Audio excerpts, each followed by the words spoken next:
Hey guys, welcome back to the channel. This is how to uninstall Shelter app or remove the Shelter app from the phone.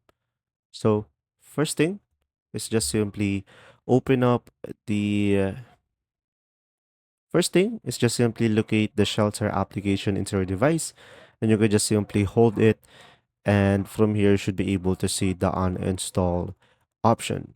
Now guys, if you don't locate the Shelter application into your device, what you could try to do is just simply open up the source where you download it.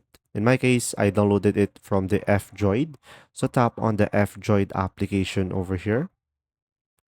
And now here, you could just simply select the search icon at the bottom right corner of the screen.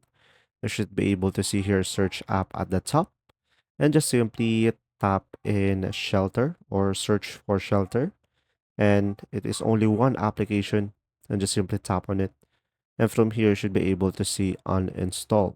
So tap on uninstall, and it will ask you, do you want to uninstall this app, and just simply tap on OK, and from there you should be able to uninstall the Shelter app or remove the application from your phone.